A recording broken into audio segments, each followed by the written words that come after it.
So good morning, everybody. My thought for you today is this interesting realization somewhere earlier this week. And that realization is that there is no reason to practice yoga. So bye. Just kidding. But the thought that came, right, is that the way that we practice most of the time, and this is kind of where I've just been lately, is the way we practice most of the time is that we take whatever the practices are and we just do them, hoping that they're going to create a result, that they're going to create an effect. And we say, well, I was told that if I do these poses and if I do this breath and if I do this mantra or I do this meditation, then I'm going to feel the way that I want to feel, right? That we're practicing with that mentality of somehow I'm going to get somewhere and I don't even know where that somewhere is. And it occurred to me that, the way yoga has been designed in its essence is not for that sort of broad concept of if I just do it, it'll make something happen, right? It's designed to really bring us very specifically from the place that we are to the place that we wish to go. Right? So if we're missing that middle space of knowing what our longing is, if we're missing that middle space of knowing what's in us that is looking to shift or that's looking to be adjusted, if we don't know ourselves to some degree, we don't know how the mind is already getting confused in itself, then it's hard to use yoga consciously. It's hard to use yoga as an actual practice that's going to get you where you want to go instead of just doing a lot of things that maybe help and maybe are unnecessary. Right? Because this was the thought as I was practicing myself. I was like, there's no reason to do triangle pose unless your hamstrings are tight or your hips. There's no reason to do anything that we're doing unless there is an imbalance, unless there's something going on in you already that needs to expand, right? That is the purpose of yoga, is to expand this concept that we have of ourselves until it meets that reality of what's really there. Right? But if we do it in this sort of mode where we don't even know what we're reaching for, we don't even know how we're trying to shift into that or how we're trying to move something in us, if we don't know that, we don't have that longing, is we're just going to be doing a lot of stuff. And it'll have some effect, but it's not going to really give us a conscious sense of stepping into our own selves, right? So this is the thought, is that there is no reason to do yoga just for the sake of yoga because we're told that it's something that's good for us, right? Is that it's meant to be a tool for you to really take apart that inner world and understand, how do I go from this place that I am in to the place that I wish to be, right? So bringing it back a little bit more to that, these are tools that consciously are meant to be used, right? We talk about surrender, we talk about faith, we talk about, giving it up to the guru and all of that and hoping, right, that it's going to get us where we want to go. And while you are practicing, is if you are not internalizing every piece of your practice as a tool that is yours to shift what's inside of you, if you're not using it that way, you are missing out tremendously on the amount of power that there is in your practice, the amount of power that there is in you, right? So this concept of what's the longing that you have? Where is it that you think that you want to arrive, that you want to be with your practice? And then you have to use it that way, right? You have to actually know that everything that I do in my practice, everything that I do in my life is in dedication to that I want to arrive in that reality. I want to arrive in that recognition of myself, right? Because if you're just doing triangle pose on your mat and you breathe occasionally and every now and then you sit for 5 minutes to meditate, you'll feel better in a lot of ways. And it may never get you to that place that you wish to arrive, right? You are in charge of your practice. The practice has power. It absolutely does. But if you don't internalize that as a way to shift yourself, it may never bring you to where you're asking to go, right? So there is no reason to practice yoga unless you are going to do it with the intention of shifting something inside of you consciously, right? You don't have to know all the ways that it's going to shift or how it's going to look. That's what we let go of, is we don't know how that's going to look. But if we don't have the longing and we don't have a sense that I'm using this practice to move things in myself, my conscious effort, my conscious awareness is growing, then we're missing what a yoga practice is meant to do, right? So there's a sense of having to bring it home, right? Wherever your longing is everything that you do, every single breath, every single pose needs to be in dedication to that. How is it bringing me there, right? And if it's bringing me there, however it's happening, then that's where I'm going to get. No matter what practice I do, I'll get there. Right? So comfortable seat, let your eyes close. And then of course, in previous teachings, I've said that there's nowhere to get to, right? Because everything that you're looking for is just right here. But that's what we do. Inside, we're turning things around over and over again until our concept of ourself, our mind's ability to see ourself, fits with or merges with that reality that is beyond your mind currently. Right? So there is nowhere to go. And at the same time, we have to know the longing that we have. Otherwise, we wouldn't be practicing. So with the eyes closed, bring the breath deep. And connect to where there is longing in you. And I was going to say go straight to the heart because that's often where we experience that, but maybe that's not where you experience it. Where is your longing? Can you find it inside? Let the breath go wide and deep, but look for that experience. Can you open to the experience of where your longing is? And no pushing aside the bits of that longing that may feel like loneliness, that may feel like hopelessness.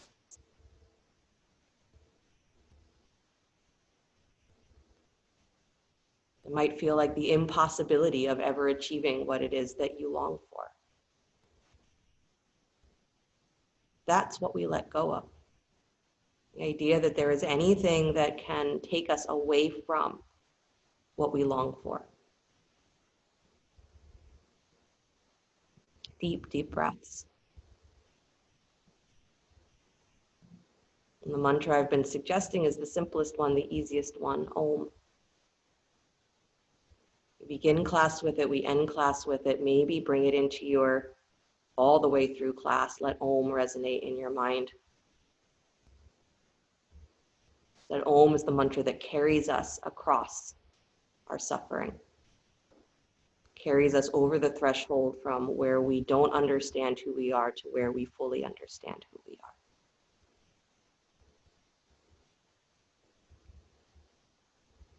One more deep breath into your own longing, maybe with the sound of Om. And then bring the hands together at the heart center, please, palm to palm. We'll do an external sound of Om like we always do. Deep breath in.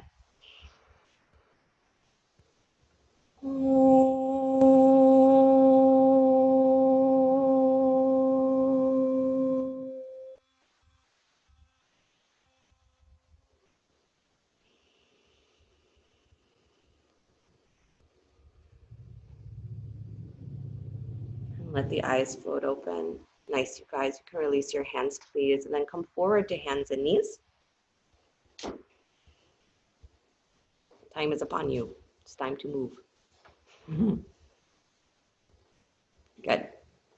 So you find your hands and knees. Make sure the knees are underneath the hips, hands underneath the shoulders. Begin to cat and cow, reaching the spine long on the breath, exhaling, reaching the spine long on the breath.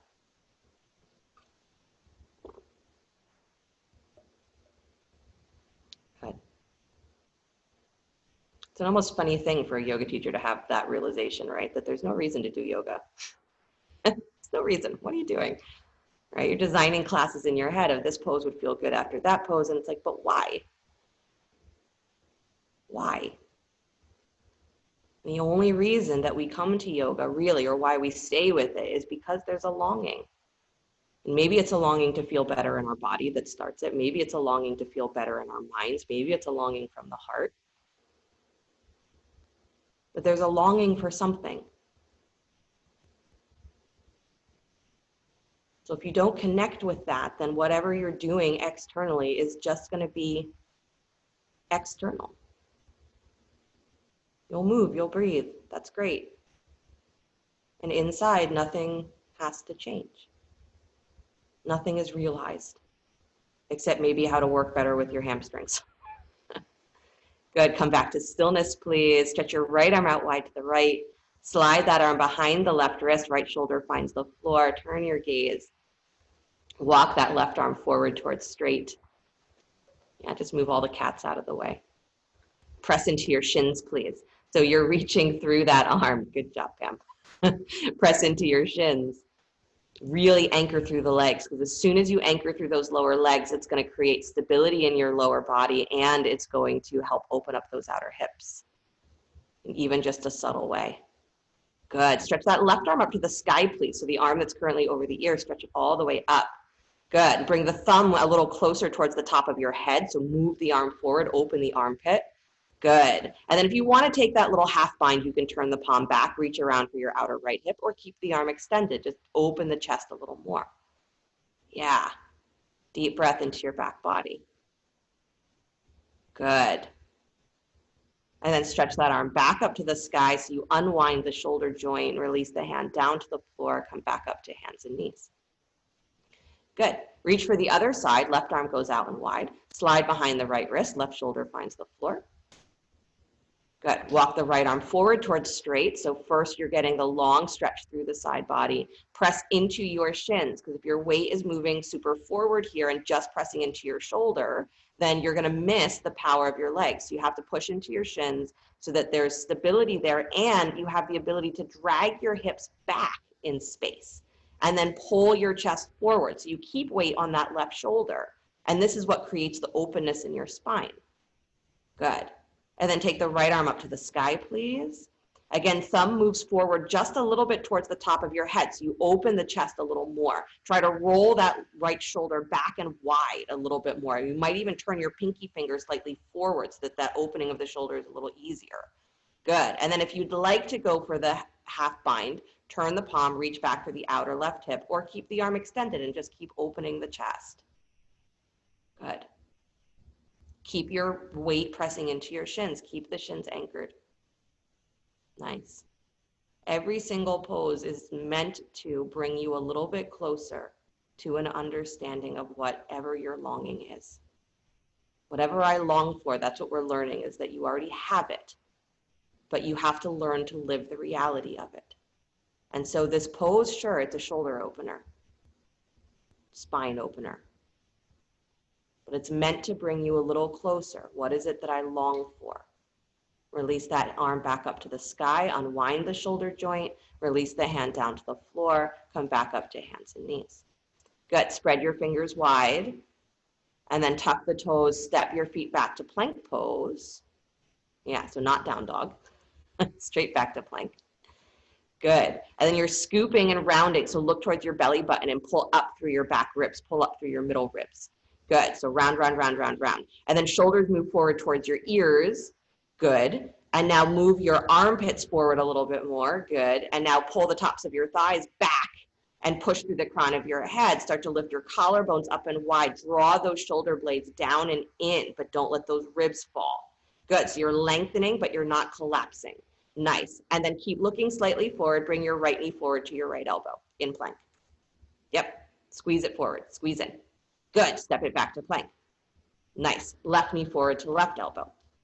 Squeeze it in. Squeeze, squeeze, squeeze. Step it back to plank. Good. Right knee forward. Try not to take it too far out to the side. Bring it straight forward so it's almost like your hips stay facing straight down to the floor. Good. Step it back. Left knee in. Squeeze in. Good. Step it back. One more time. Right leg in. Super, super slow mountain climbers. Step back to plank. Left leg in. Last one. Squeeze in. Don't lose it. Good. Step back. Downward facing dog. Hips to the sky.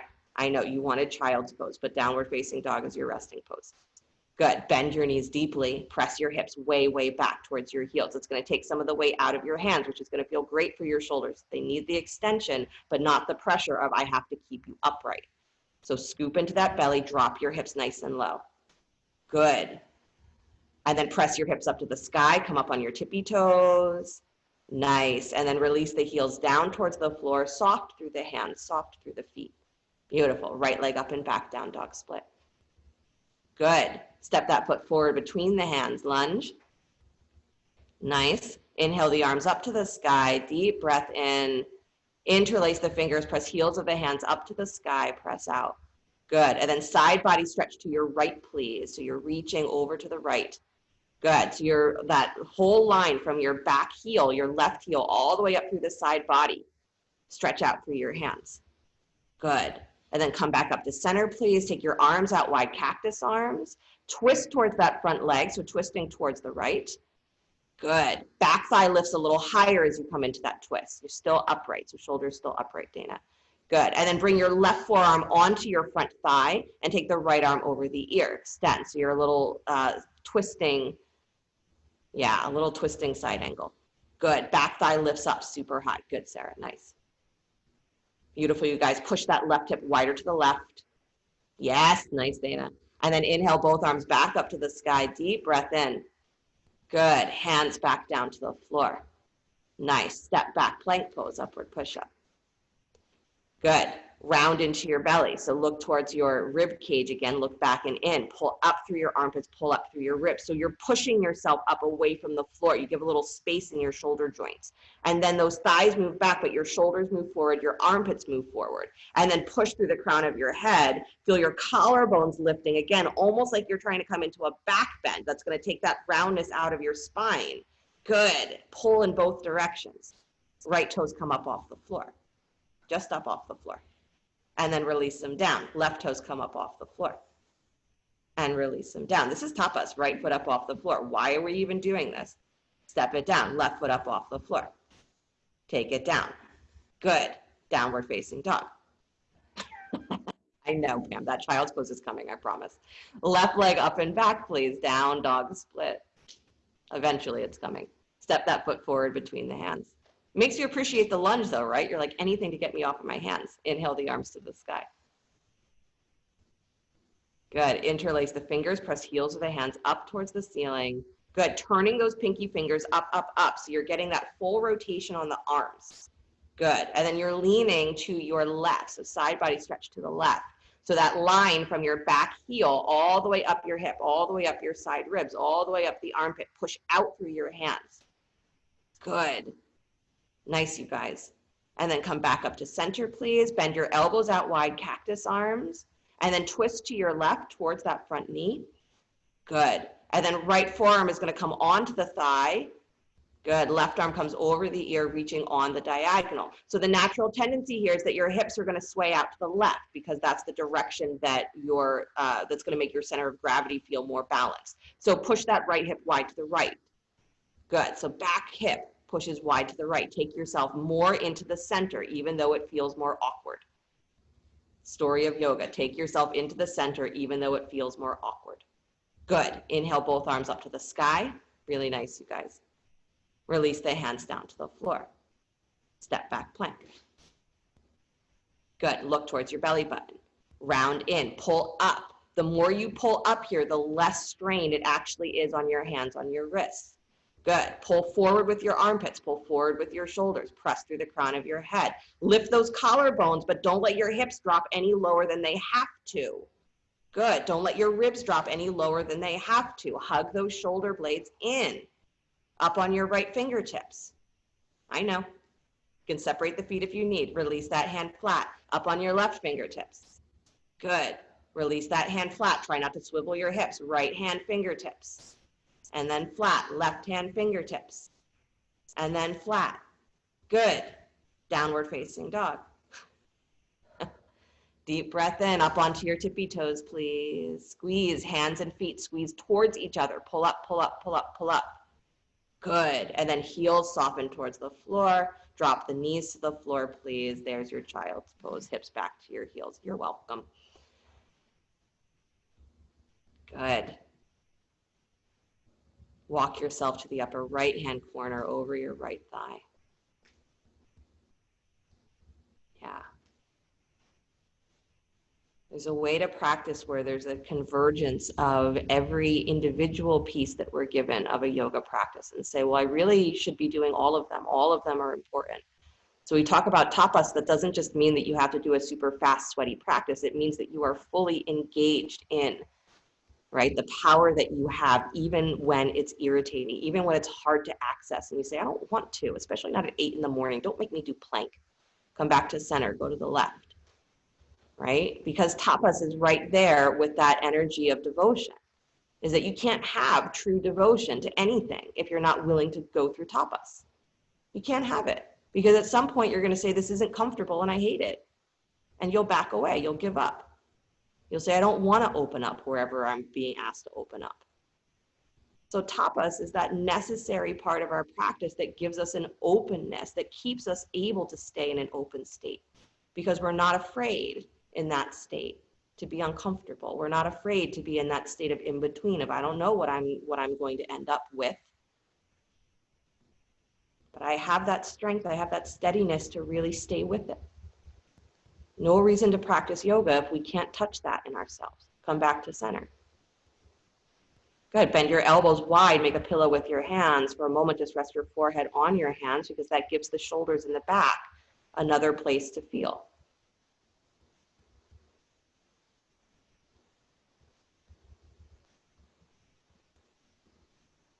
Good. Right? The practices themselves are not the answer. I said this earlier in the week, that with mantra, because I've been getting more into mantra for myself, is that it's not a magic spell that if we just say it, then what we want is going to happen. We have to believe the reality of it, and we have to let it live in us. Live through it. If we don't do that, then all we're doing is singing in Sanskrit, which is lovely. But it's not the depth of practice that you're capable of.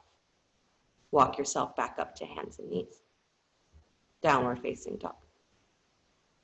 So why do you practice yoga? What is your longing? And do you incorporate all aspects of practice, or do you just do what you feel like? Just do what you're comfortable with. Right foot steps forward between the hands, left foot steps forward to meet it, standing forward fold. Good.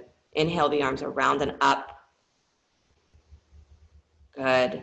Interlace the fingers, press heels of the hands up to the sky, and then come up to your tippy toes, please. So rise up. Good. Pull up through the tops of your thighs. Pull up through your ribs. Nice. Weight on the big toes. Good. And then drop the heels. Bend your knees. Don't change the arms. Bend your knees straight back into chair. Good. Draw those hips back and low. Extend your spine. So pull those ribs in. Pull your navel in. Pull your low belly in. Push out through your hips and out through your hands. Good. Fingertips to the floor or blocks. Good. Begin to straighten the legs. And then come up on the tippy toes of your feet in your forward fold. Pull up. So I said if you have blocks handy, totally useful here. Good. And then plant the heels again, bend your knees, and extend the arms up alongside your ears for chair. Interlace the fingers, press heels of the hands out. Rise up to stand. Come up onto the balls of your feet. So use that energy as a rising up. So you never really stop. You just find the heels, then you rise up. Good. And then heels come back to the floor. Bend your knees back into chair. Keep extending. Good. And then fingertips find the floor or blocks. Straighten the legs.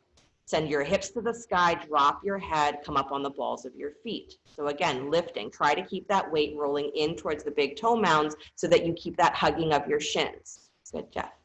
Good. Release the heels to the floor. One more time. Bend your knees. Drop back to chair. Sweep the arms up alongside the ears. Good. And now in chair, pull that low belly in. Pull those ribs up. Good. Come up on the balls of your feet in chair. Good. So the hips stay low. Yes. Get focused with your breath. Get focused with your mind. Awesome. Heels to the floor. Come all the way up to stand. Fantastic. Hug your right knee up and towards your chest. Good, you guys. Take that knee wide to the left, please, or to the right. Sorry, to the right. Bottom of the foot to the inside of your left thigh or your left leg. Does not have to be on the thigh, but come into tree. Make it simple. You're coming into tree. Good. Pressing the foot against the leg against the foot. Find that feeling of drawing in and drawing up, and then arms, favorite arm position that you like. Good. Nice. Open chest. Deep breath in. Good. And then with your last breath here, see if you can rise up onto the ball of that left foot.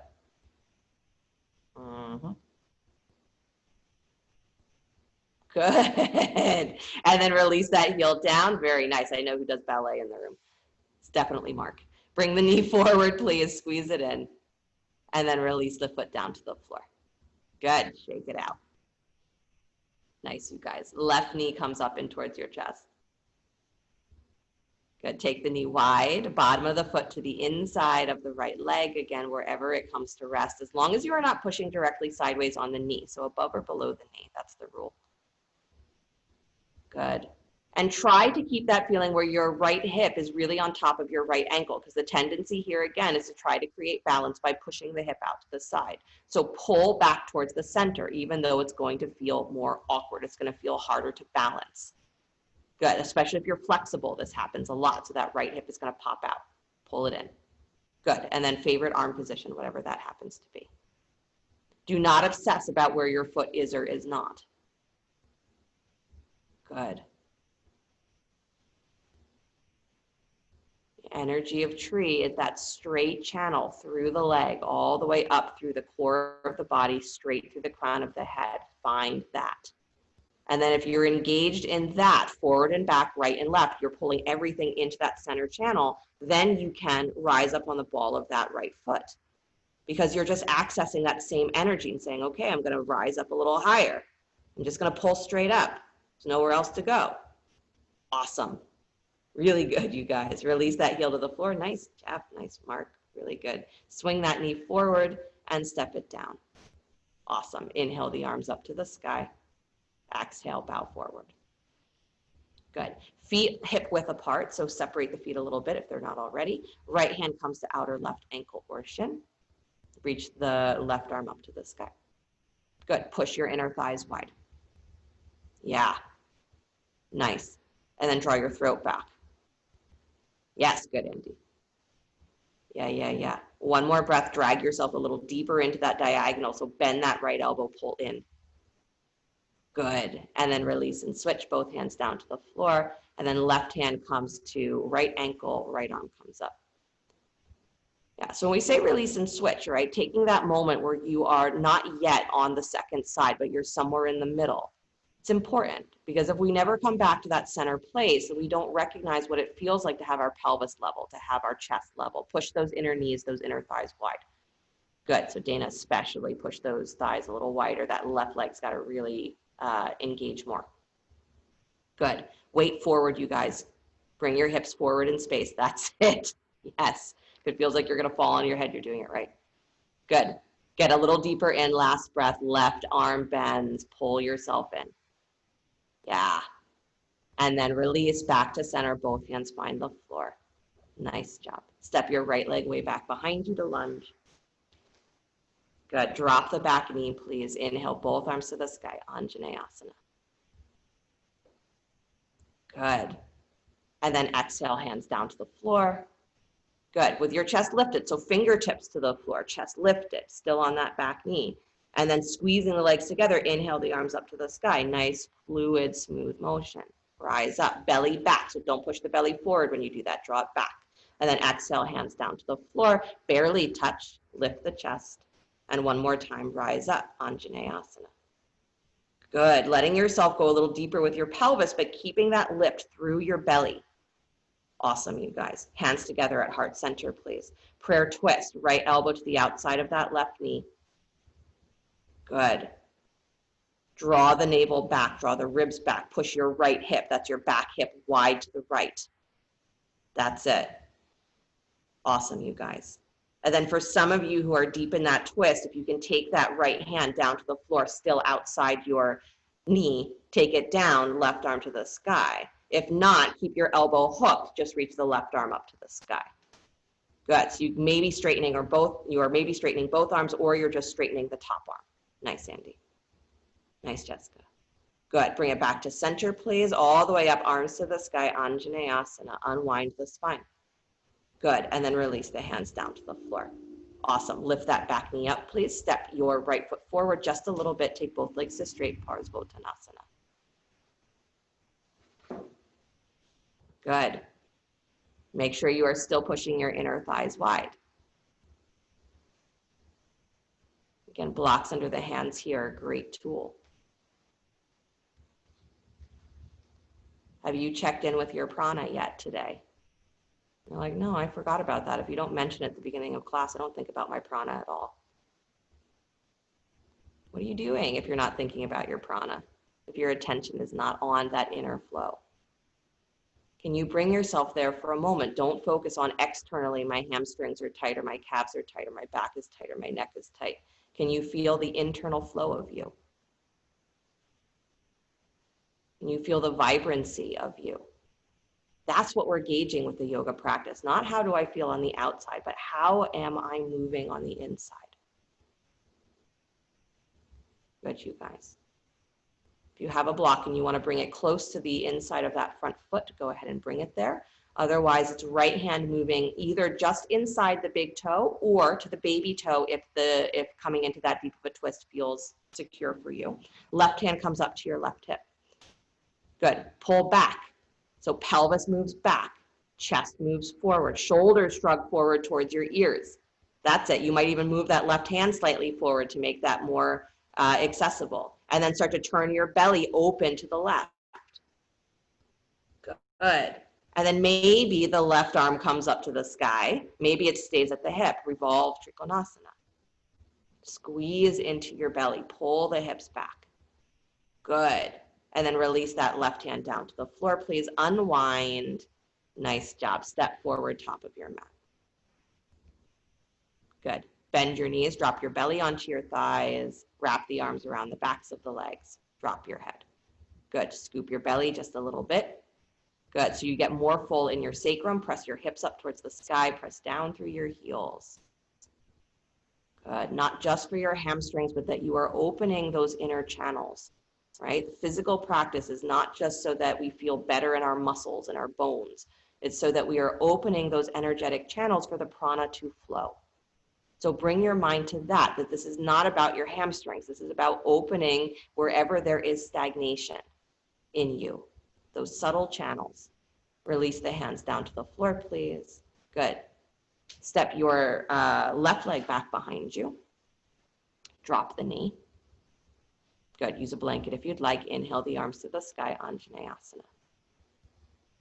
Good. So the first Anjaneyasana, the first time we get into any pose, we do it in our habitual way, right? So you just put yourself in Anjaneyasana the way you love to do it. Release your hands down to the floor. Fingertips to the floor, lift your chest. So beginning from there, that coming into Anjaneyasana is an extension of what your back thigh is doing. So pay attention to what your back thigh is doing. And if it's not doing anything, wake it up, right? So you're dragging forward and up through that back hip point, that left hip point. So make the lifting of your arms here an extension of that. Inhale the arms up, draw the belly up, draw the ribs up, that you're creating the back bend from the back thigh. Good. And then release the fingers down to the floor. Chest stays lifted, so you're not dropping. Good. And again, inhale the arms up, Anjaneyasana. Get longer, get taller, and the hips stay steady. Release the fingers to the floor. Chest up. Good. Last time, inhale the arms up to Anjaneyasana. Good. And then bring the hands together at the heart center. Prayer twist, left elbow to the outside of the right knee. Good. So it often feels like when we pay really close attention to a yoga posture that suddenly it gets so much more difficult to do because we're paying attention. We're actually using the muscles that are intended to be used in that pose. We're actually moving from the place that we're meant to be moving from. And that gets frustrating because we're like, well, isn't it just easier for me to do it the way I usually do it? I can sort of get a stretch and not have to think too much. You still don't have to think too much, but you can tap in deeper. And if you're not tapping in, you're not getting the full benefit, right? Either open both arms here, if you can maintain the left hand outside of the knee, or keep that left elbow hooked and just stretch the right arm up to the sky, open the chest more, and push your left hip wider to the left. Good. But it's not harder work. It's just the actual work when you start paying attention to the pose. Good. And then come all the way back, release the hands, inhale the arms up, Anjaneyasana, undo your pose before you release it. Hands down to the floor. Nice job. Lift that back knee up, please. Step the left foot forward just a little bit. Both legs come to straight Parsvottanasana. Good. This is what I mean is that if we don't have this understanding of tapas, is that we don't have to make our life difficult, but tapas requires effort. It requires us to be fully invested, fully engaged, and to not run away from that feeling that, it's going to be more work to do it that way. It's going to take me out of that feeling of comfort. I have to actually pay attention. And that's what brings the mind into focus. We call that dharana. Brings the mind into focus, because now you're focused just on that pose because you have to work in it.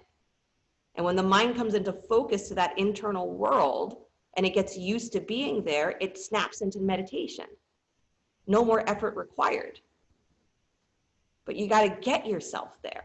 You have to get into that clarity for that meditative state to happen. This is yoga, right? If we're not doing that, then there's no reason to practice. If you don't have a longing for something to happen, for something to be realized,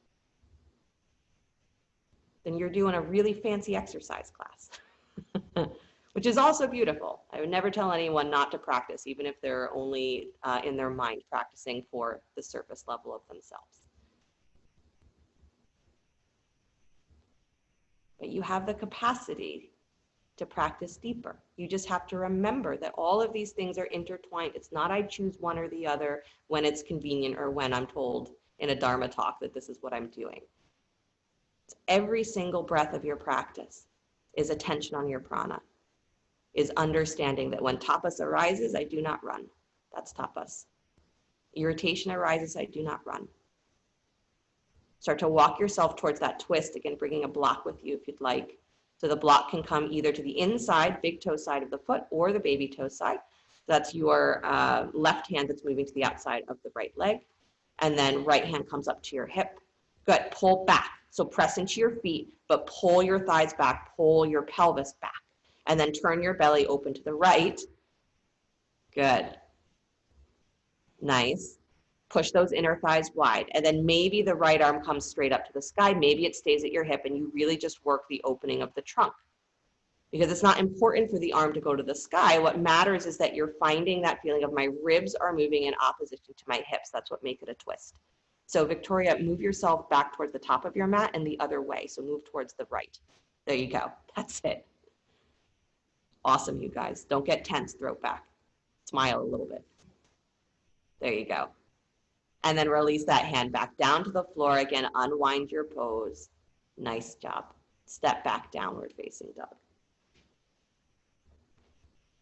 Good. Deep breath in. Deep breath out. Slide forward to plank pose. Yeah, remember everything that you've done in plank all day. Recreate it. If I'm not instructing it, can you recreate that feeling? And I'm watching what you're doing so I can tell if you're recreating it or not. So find that same feeling of power, the squeeze, the lift, the extension. Good. And then maintain that lower down slow to your belly. Nice. Nice. Nice. Ribs and thighs meet at the same time. Awesome. Point the toes back behind you. Drag the hands back. Rise up, cobra.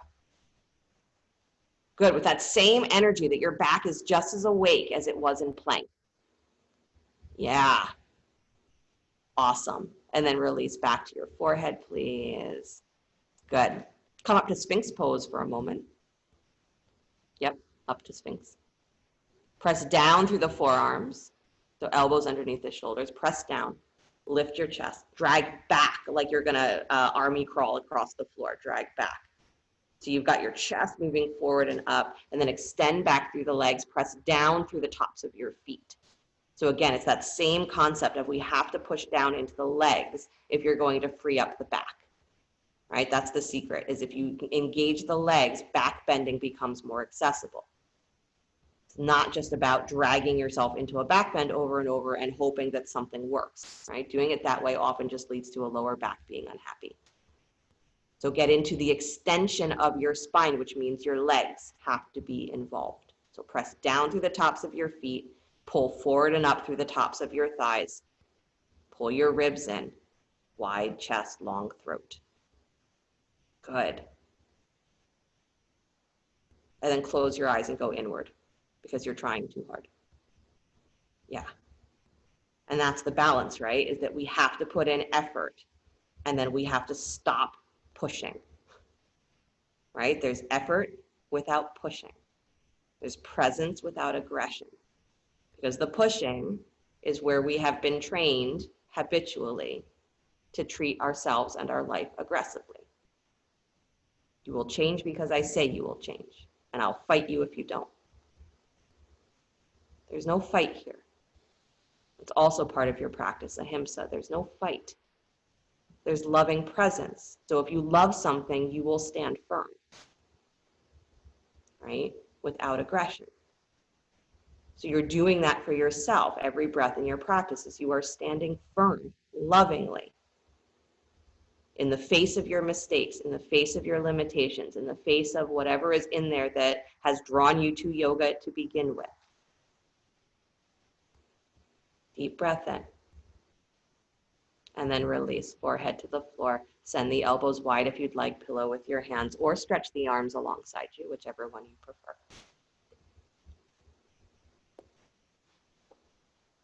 All right, so it's like everything you've ever heard in a yoga dharma. Can you weave it into one reality?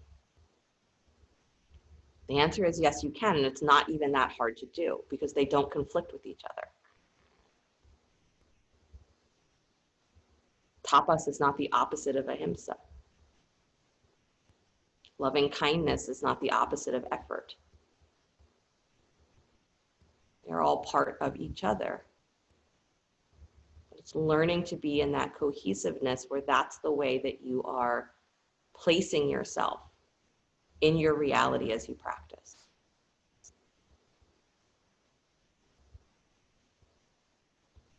Good. Come back up onto your forearms, please. Good. Turn your right forearm inward just a little bit at an angle. Take the feet together. You're going to roll onto your right hips. You're coming into a forearm Vasisthasana. So you're stacking the hips, stack the feet, and then press into that forearm, flex the feet, and pull up. Lift those hips away from the floor. So you're in side plank, but on your forearm. Left arm to the sky. Yeah, pull up, pull up, pull up, pull up. You got to pull from your ribs here. So you got to still squeeze that right shoulder. Good. Nice, you guys. And then take that left arm over the ear, please. Awesome. And then release back down. I would say go straight into forearm plank, but I'm feeling generous. So just come on back down to Sphinx pose. Good. And then you're going to move to the other side. So turn your left forearm in, again, slightly at an angle. Turn onto that left hip. Good. Stack the feet. You still want your feet to be in line with your shoulders, so make sure you're setting yourself up well.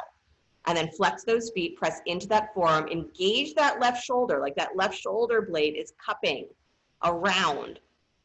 Good. So it's actually drawing the whole left side of your body up, up, up, up, up.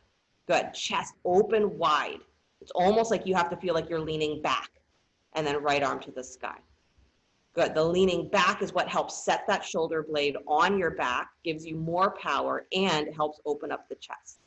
Good. Navel in, you guys. This position is really tricky because it forces you to use your abdominals in a way you don't usually use. Good. Really nice, Mark.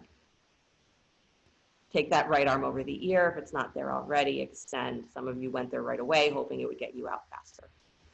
Good. And then release, please. Come on back down. Awesome. Good. Back to your belly for a moment. Plant the hands alongside your ribs. Rise up to cobra and make your cobra a shoulder stretch, right? It's not a reverse push-up. Can you find in cobra where there's a lifting of your back and an opening of the chest, a dragging wide and back of your elbows? Yeah, almost like you could float your fingers off the floor in cobra. Nice. And then release. Good job, you guys. Flip over onto your back.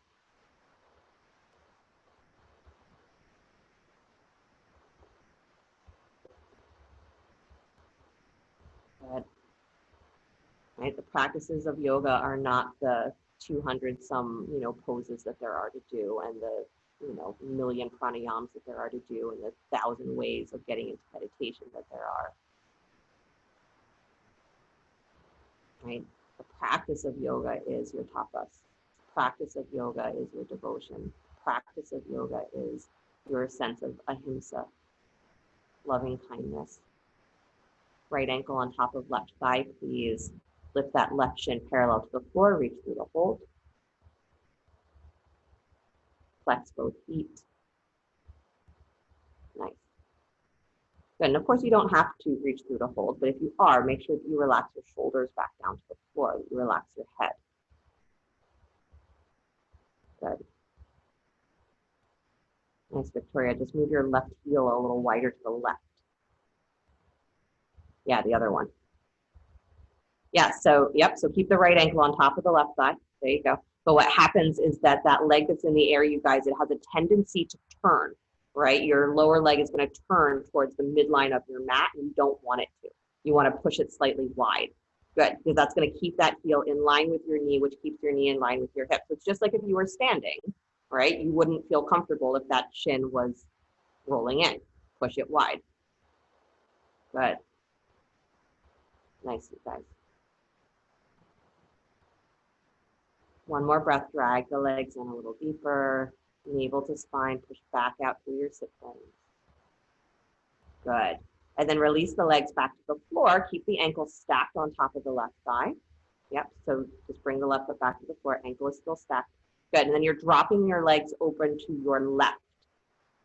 To your left, yep. So your right foot is gonna come flat to the floor, and you're bringing that knee up to face the ceiling. So your right foot is flat on the floor, ankle pressed against the thigh, knee goes up. So you're moving the inner thigh away from your belly, and you're allowing the outer right side of your sacrum to drop down to the floor.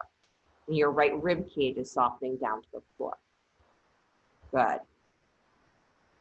Yeah, and this is one of those hip openers that, again, if I was there personally, I would be saying, if you don't feel anything, let me mess with you. Can't mess with you. But I can tell you that you can keep reaching through that right side body. You can keep reaching inward, drawing the navel in so that that right low side of your sacrum comes down. And if you're super, super flexible in your external rotation going outward, then sometimes what you'll feel more is let that right knee slide slightly in towards your belly, so rotate it in a little bit more, and then really push the thigh crease down towards that opposite heel and down towards the floor. So you're getting more into the lower back and less of it being about your hip. And if none of that makes any sense to you, then breathe where you are and focus on your prana. Good. How do you understand your inner world? Whatever you are longing for, you have to hold that desire. You have to hold that understanding that every pose, every breath, every practice, every one of them is a tool for you to understand that reality. The reality of what you're longing for, that's it. Come back up to center, please. Take that right knee in towards your chest. Keep the left foot flat on the floor with the knee bent. Hold behind your right thigh, please. Extend that right heel up towards the ceiling. And then push that right thigh back against your hand and scoop your low belly. So you're keeping your right side of your sacrum really anchored to the floor. Your left thigh is rotating down. So I want you to pull your left butt cheek towards your left heel. That's it. And then you're pushing that thigh against the hand. That's all the effort here is you're pushing your thigh back against the hand as though you're trying to bring your right leg down to the floor and your arms won't let it go there. So scoop into your belly, send that butt down to the floor. Good. And push against your hands and stretch up through that heel. Good. Hello, really using your hamstrings. Awesome. Keep hold of that right leg. Extend the left leg down to the floor straight. Nice. Deep breath in. And as you exhale, walk your hands up towards that right heel. Lift your shoulders off of the floor. Good. So a little curling into the abdominals. Press through that left thigh that's on the ground. Awesome. And then release the shoulders back, maybe taking the leg with you just a little bit deeper. Awesome, awesome. And then come into a twist, please. Right leg coming across the body, straight if you want to leave it there. Straight leg twist is my suggestion, bringing the leg across. Or if that's not working, bend the knee and come into spinal twist with the knee bent. Good. Try to keep the legs separated. So you're still pulling the toes of that right foot up towards your left shoulder. It's angled up towards your left shoulder. Good. You're still drawing that right rib cage back and in. You're drawing the right low belly back and in to keep a fullness in that side of your sacrum. Beautiful. Stay awake to your prana, and if you don't know what that feels like, then make that part of your practice. I'm trying to feel the flow of vibrancy in me. Bend the knee, please. Come back into center as you unwind. Squeeze that knee in. Good. And then place that right foot down to the floor, please. Stack the left ankle on top of the right thigh. Good. Lift the right shin parallel to the floor. Reach through the hold.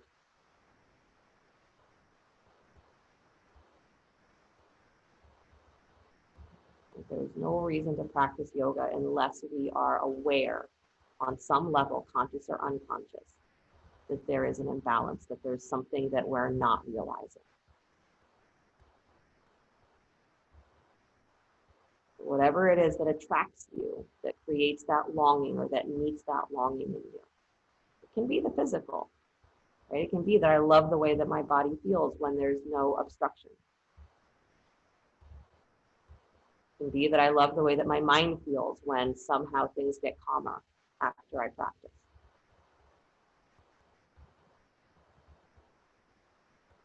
Right? Many of us that say we entered yoga as a way to stay sane, especially yoga teachers. A way to stay in a state that is not being pulled by the craziness of an outside world that is always changing.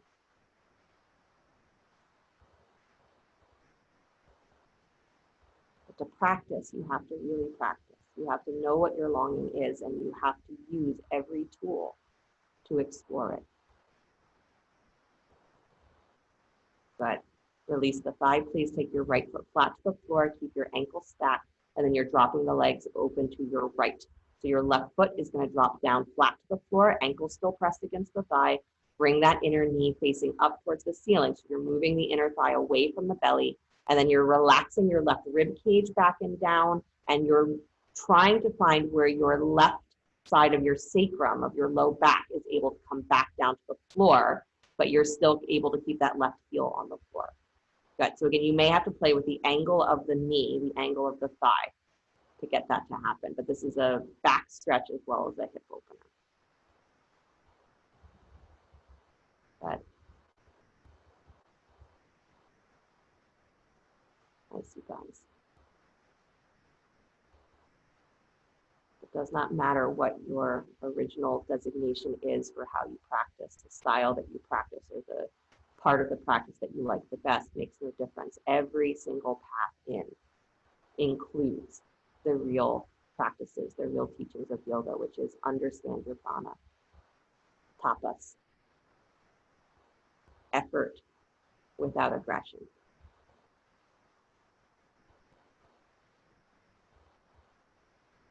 All of that, we have lots and lots of fancy teachings and names for it. Good, you guys, bring yourself back to center, please. Hug that left knee in towards your chest. Keep the right foot planted flat on the floor.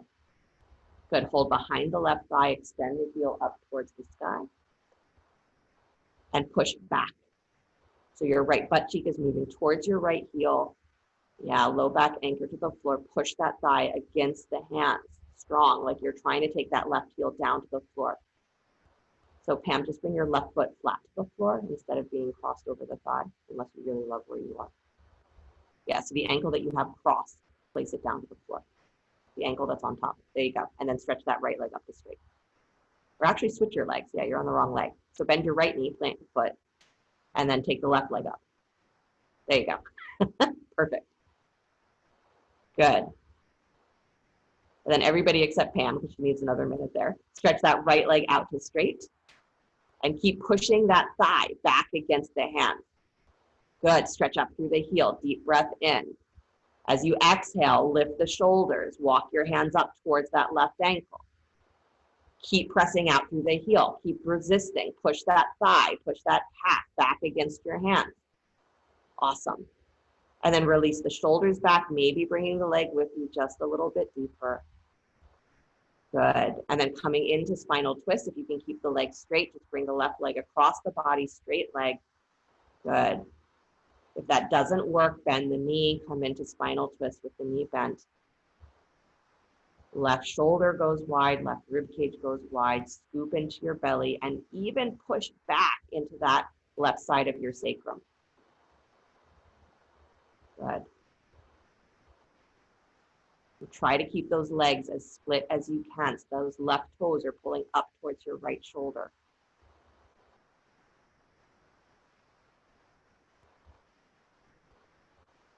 Nice, Jessica, just take the top of that left hip and rotate it down towards your heel.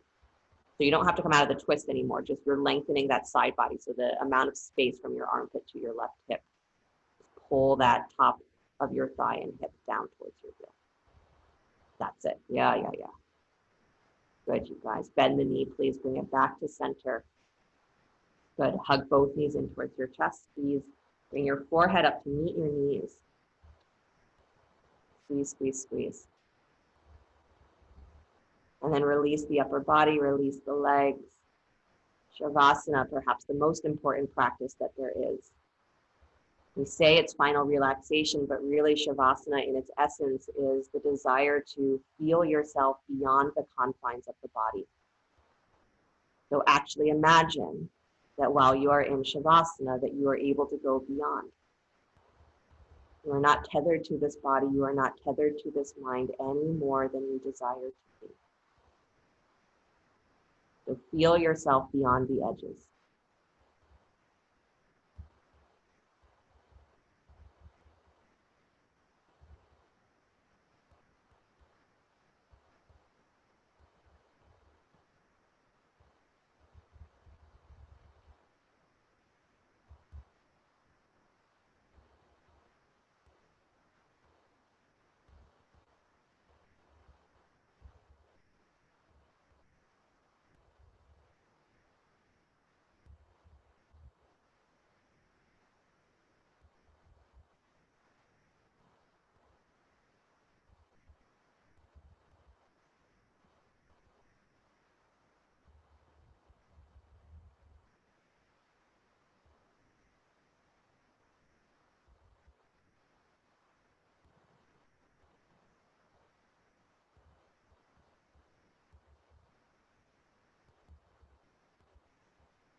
Very gently bring the awareness back to your breath.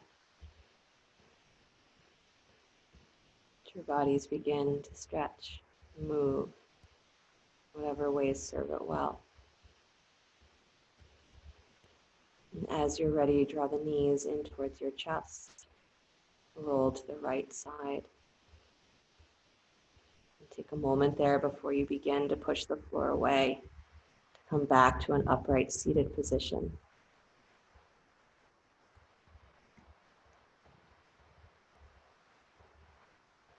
Bring the hands together in front of the heart center or whatever mudra has been serving you well.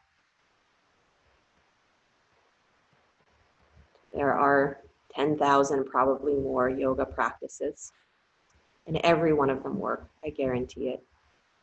And whichever ones you choose, even if you have no idea what they're for or what they're supposed to create, is they'll have benefit for you. They will create something. But what really unites your practice, what really unites the things that you do that you call yoga, the things that you do that you call life, what unites it is your longing. What unites it is your perception. What unites it is you. Yoga doesn't create unity. You do. It's your conscious awareness of that unity that is expanding with these practices. But if you have no idea what your longing is, if you think that it's just going to happen somehow outside of you without you, it won't. You're going to miss it. So whatever practices you do, do it with the intention, do it with the desire to fulfill that inner longing that brought you here in the first place. Get in touch with that inner longing and use every practice as a tool to comprehend it as a reality, because you're the unity, not the practice, right? You're the one that can either feel that expansion or not. So you got to know yourself from where you are, and you have to know yourself in that longing of where you wish to be. The practice is just what gets you across that gap. And if you have no other practice, use the sound of Om. It's the mantra that carries you across. The external sound of Om, deep breath in.